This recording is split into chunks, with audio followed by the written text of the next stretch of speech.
예, 다주택자 양도소득세 중과 유예 종료 및 보완 방안에 대해서 보고를 드리겠습니다.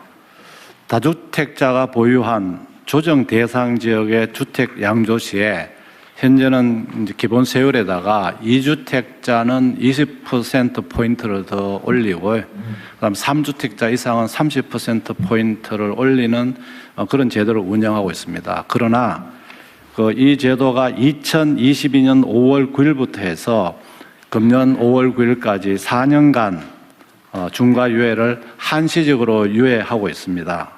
하지만 그동안에 저희들이 정책을 운영한 결과 정책 신뢰성은 제한되면서 또 비정상적 불공정한 형태의 어떤 그런 유발 현상이 나타났기 때문에 이제는 좀 정상화할 필요가 있다는 이런 생각에서 이번에 이제 중과 유예를 종료할 예정입니다. 그러나 지금 그동안에는 이제 부동산 거래 관행이라든지 또는 최근에 그 조정 지역을 확대한 경과 등을 감안해서 시장에서의 현실은 감안하면서 또 국민 불편을 최소화하는 방안을 저희들이 오늘 제안하고자 합니다. 첫 번째는 강남 3구와 용산 등 기존에 이 제도를 적용하고 있던 지역에 대해서는 원칙적으로 5월 9일까지 잔금을 다 납부해야지만 이 유예를 받을 수 있겠습니다만 너무 기간이 촉박한 관계로 5월 9일까지 계약만 하고 3개월 이내에 잔금 또는 등기를 하는 경우까지도 저희들이 시장에 어떤 할 수 있는 적응력을 높이는 방안을 하려고 하고 있고요. 이 외에 금년 10월 15일에 신규 지정된 조정 지역은 5월 9일까지 계약을 하고 3개월은 좀 짧을 것 같아서 6개월 내에 잔금을 지불하거나 등기를 하는 경우까지 유예를 하는 방안을 오늘 제안을 드립니다. 오늘 국무회의 토의 결과와 여론 수렴 등을 거쳐서 조속히 다주택 중과 유예 종료 방안을 마련해서 법령 개정 등 사후 절차를 추진할 계획으로 있습니다. 중과 유예 종료에 따른 토지 거래 허가제 보완, 그리고 편법 정려 등 이상거래 단속 강화 등 관계부처의 적극적인 협조를 요청드리겠습니다. 이번이 아마 중과를 피할 수 있는 마지막 기회라고 생각하고 아마 이런 기회를 이용해서 국민들께서 중과를 받으시는 일이 없도록 했으면 좋겠습니다. 이상 보고를 마치겠습니다. 재경부 장관님, 네. 말씀 도중에 아마라는 표현 2번 하셨거든요. 예. 아마 없습니다. 아마 없습니다. 알겠습니다. 아마가 아니고 이게 지금 저는 정책의 신뢰나 예측 가능성이 정말로 중요하다고 생각하는데 예를 들면 이게 4년을 유예한 게 아니고 1년씩 3번을 유예해 온 거예요. 1년 이번에는 끝이야. 또 가가지고 또 이번엔 진짜 끝이야. 또 가가지고 진짜 끝이야. 그다음에 진짜 이번에는 진짜 정말 끝이야. 네.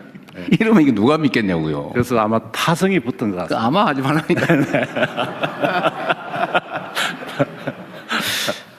어쨌든 정책은 약간의 부당함이 있더라도 한번 정하면 그대로 해야 돼요. 보완은 그 후에 다른 방식으로 해야지 그 자체를 밀어버리거나 변형을 해버리면 정책을 안 믿게 되죠. 네, 그렇게 하도록 하겠습니다. 그리고 믿은 사람만 손해보잖아요. 안 믿은 사람은 득보고 믿은 사람은 손해보고 정부 정책을 잘 따른 사람은 상대적으로는 손해봤다는 느낌 들고 안 따르고 버티고 힘써가지고 바꾸는데 영향을 줘서 바꾼 사람만 득보고 이러면 이게 공정한 사회가 되겠습니까? 비정상적인 사회로 자꾸 하잖아요. 그래서 앞으로는 그런 거 절대 없게 하도록 해야 됩니다. 네, 원칙적으로 하고 이게 이제 이 문제뿐만이 아니라 다른 문제도 비슷해요. 정책을 준비하고 발표할 때 정말로 치밀하게 시뮬레이션하고 그래서 언제나 레드팀이 꼭 있어야 됩니다. 반박해보고 그리고 가능하면은 이해관계자들 의견도 다 듣고 또 소위 많은 사람들이 지켜보는 가운데 브레인스토밍을 해가지고 모든 가능성을 다 점검을 해야죠. 그리고 우리 사회는 부동산 투자, 부동산 거래와 관련해서는 정말 수십 년간 만들어준 신화가 있어요, 신화. 불패 신화. 그리고 여기에 또 너무나 많은 사람들이 또는 힘 있는 사람들이 이해관계를 갖고 있기 때문에 정책 변경이 너무 쉬워요. 그래서 사람들이 그렇게 믿게 된 겁니다. 이거 끝나면은 결국은 매물이 잠길 거고, 매물이 잠기면은 매물을 팔게 하기 위해서 또 연장할 거고, 뭐 이렇게 생각하잖아요. 지금도 사실 그 생각을 하고 있어요. 그리고 5월 9일 지나서 안 하면 어떡할 건데. 버티면은 언젠가는, 응? 집 거래를 하기 위해서 또 뭐 풀어주겠지. 이렇게 믿잖아요. 그래서 이 가능성을 원천적으로 봉쇄해야 됩니다. 그래서 제가 그 말씀을 드리는 거예요. 대한민국의 부동산 이 문제는 정말 이 사회 발전을 통째로 가로막는 아주 암적인 문제가 됐어요. 부동산 거래하는 사람이 나쁘다는 얘기 아닙니다. 그건 시스템이 사회가 그렇게 허용하니까 그렇게 하는 거예요. 근데 그 정책을 제대로 못 만든 또는 의지를 갖지 않은 그 결정권을 권한을 가진 사람이 문제인 거죠. 최소한 국민주권정부에서는 그렇게 하지 않는다. 그리고 정책을 만들 때는 이 부동산에 대한 욕구는 워낙 강렬해서 구멍이 정말 바늘 구멍만한 틈새만 생겨도 그게 확 커져가지고 댐이 무너지듯이 무너진단 말이에요. 그래서 정책 입안 과정에서도 정말로 치밀해야 돼요. 알겠습니다. 완벽하다 싶을 정도로 치밀해야지 아마 이렇게 하면 안 돼요. 네, 알겠습니다. 그 절대 안 돼요. 아마. 예? 0.1%가 안 돼요. 완벽하게. 그래서 이 정책의 신뢰, 안정성이 꼭 담보돼야 되겠다. 그 말씀 드리고요. 그러면은 이번에 매물 잠기면 어떡할 거냐. 버티는 게 이익이냐, 아니냐. 이것도 합리적으로 판단해야죠. 지금 뭐 일부에서 정부에 관계된 사람들 중에 다주택 있는데 니그부터 먼저 팔아라. 꼭 시켜야 되는 거 아니냐. 이렇게 얘기하는데 저는 이것도 문제가 있다고 생각합니다. 제가 예를 들면 누구한테 이거 팔아라고 시켜서 팔면 그거는 그 정책이 효과가 없다는 뜻이에요. 제발 팔지 말고 좀 버텨줘 라고 해도 팔게 상황을 만들어야죠. 그 시켜서 억지로 파는 건 의미 없어요. 파는 게 이익이다. 지금 다주택을 해소하는 게 경제적으로 이익이다라고 합리적 판단이 가능하게 제도를 만들어야죠. 그런 제도를 만들 권한이 없거나 제도적 장치가 부족한 게 아니잖아요. 할 거냐 말 거냐만 남는 거지 얼마든지 할 수 있지 않습니까? 다만 이제 정무적인 문제가 남겠죠. 그런데 대한민국에서 이 부동산 투기, 부동산 불로소득 공화국이라고 하는 것을 시정하는 것만큼 중요한 국가적 과제가 어디 있겠습니까? 그 이번에 안 하면 완전히 잃어버린 20년 뭐 이렇게 돼가지고 나라가 정말 심각한 위기에 처할 때, 즉 풍선이 터질 때까지는 그냥 그대로 쭉 달려갈 가능성이 높아요. 지금이라도 막아야죠. 그래야 피해가 최소화됩니다. 지금 단계에 할 수 있는 최선을 다하는 거고, 버티는 게 손해인 걸 설계를 해야죠. 네. 그거 할 수 있잖아요. 그죠? 네. 지금 규칙 따라서 하는 게 현실적으로 이익이라는 객관적인 믿음을 만들어야죠. 네. 그래서 이번에 또 했더니 또 안 되더라 이러면 앞으로 남은 4년 몇 개월 이 국정을 이끌 수가 없습니다. 그래서 반드시 이번에는 완벽하게 합리적으로 공정하게 제도를 설계하고 집행을 하도록 준비를 하시기 바랍니다. 네. 그리고 5월 9일까지는 어쨌든 만료를 하는데 원래는 잔금까지 내야 되는 거긴 하지만 5월 9일을 양보할 수는 없고 네. 5월 9일로 하는데 다만 시간이 너무 짧고 네. 정부에서 이렇게 앞으로 뭐 또 연장하겠지라고 이렇게 부당한 믿음을 갖게 하는데 책임이 있습니다. 이때까지 계속 그랬으니까요. 네. 앞으로도 연장할 가능성이 있다고 믿게 만든 정부가 잘못이 있으니 이번에 한해서 계약한 거는 인정해 주자. 그때까지. 네. 그리고 기존의 것은 3개월. 그러니까 8월 9일까지. 네. 그다음에 작년에 새로 조정 지역으로 편입된 지역은 기간이 짧으니까 거기는 11월 9일까지 6개월까지 잔금이나 중도금을 잔금 내고 등기 내면 면제 중과세 면제해 준다. 어쨌든 그렇게 하시고요. 앞으로는 아마는 없다. 네. 확실하게. 확실하게. 들어가자. 네, 알겠습니다. 그리고 이 과정에서도 어쨌든 요 5월 9일까지 중과세 면제 네. 요 기준은 지키되 불합리한 결과가 발생할 수 있는 예외적 상황들이 있을 수 있잖아요. 네. 어쨌든 그 문제도 일부 검토를 좀 하도록 하시고요. 또 이런 것도 있죠. 버틸 수 있게 그럼 언젠가는 뭐 정권 교체를 한번 기다려보자 이런 것도 있을 수 있어요. 실제로 그럴 수 있습니다. 근데 그게 불가능하게 만들어야지. 근데 뭐 세금 얘기를 지금 하는 건 부적절하니까 하지 말고 어쨌든 할 수 있는 방법은 다 찾는다. 그 세입자 문제 때문에 골치 아픈가 봐요. 네, 그렇습니다. 지금 이 조정 지역에 대해서는 팔게 되면은 당장 자기가 들어가서 들어가야 살아야지만 되는데. 됩니다. 그런데 세입자가 있는 경우에는 이 세입자가 있게 되면 당장 들어가서 살 수 없게 됩니다. 그래서 그런 부분도 지금 살고 있는 세입자의 임대 기간까지는 뭐 예외적으로 한다든지 해서 그 이유는 반드시 들어가게. 어쨌든 5월 9일까지고 네. 무조건 5월 네, 9일까지인데 세입자들이 6개월 안에 못 나갈 상황 또는 3개월, 6개월 안에 못 나갈 상황 그런 경우에 대한 보완 방안. 대안은 한번 검토를 해보시죠. 네, 그렇게 하겠습니다. 그러나 5월 9일은 변하지 않는다. 네. 네.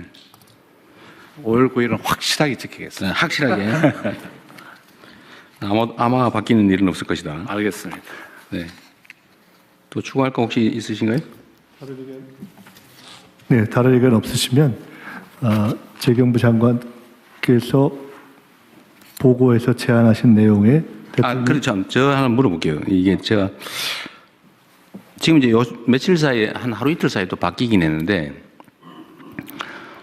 처음에는 이제 일부 보도상으로는 뭐 대통령이 저거 얘기해봤자 뭐 매물도 나오는 거 없고 막 저 분명히 매물 잠길 거고 이번에는 또 연장을 해야 된다 뭐 저 다주택자들의 저 눈물은 어떡할 거냐 뭐 이런 해괴한 얘기들이 있었는데 어제 정도부터 그 현장에 매물이 많이 나왔다는 보도들이 나오기 시작했어요. 보도가 제가 알기로는 그 이전에 이미 사실 매물들이 많이 나왔거든요.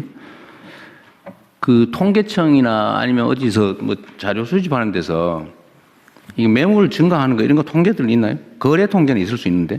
예, 있습니다. 그러니까 한번 예. 얘기해 보실래요? 어떻게 변화되고 있는지? 그러니까 현재 그 이번에 그 서울 전체적으로 매물이 좀 줄긴 했는데요. 강남 3구하고 용산 쪽에서는 전체 평균 대비 11.74%가 매물이 늘어났다고 보고되고 있고요. 평시보다 11.74%가 74%예요. 늘어났다. 예, 송파가 15% 상향이 되고요. 15%나 늘어났다고. 예, 용산은 4.19% 해서 좀 낮고 그렇습니다.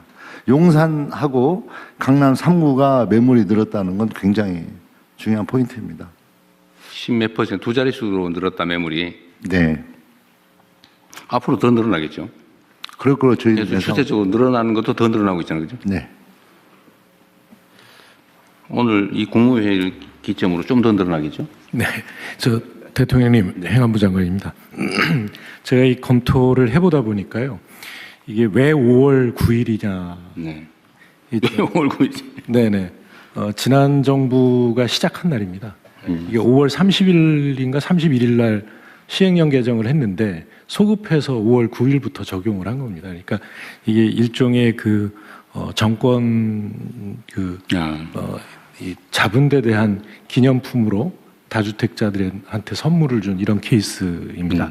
근데 이게 어떻게 가능하냐면 분명히 조세는 법률주의인데 법률로 정해야 되는데 다주택자에 대한 규정이 시행령에 규정이 되어 있습니다. 그러니까 다주택자에 대한 세율은 법에 정해 있는데 누구를 다주택자로 볼 것이냐라고 하는 게 시행령으로 정해져 있다 보니까 그거를 조정해서 시행령에서 일종의 감세를 한 겁니다.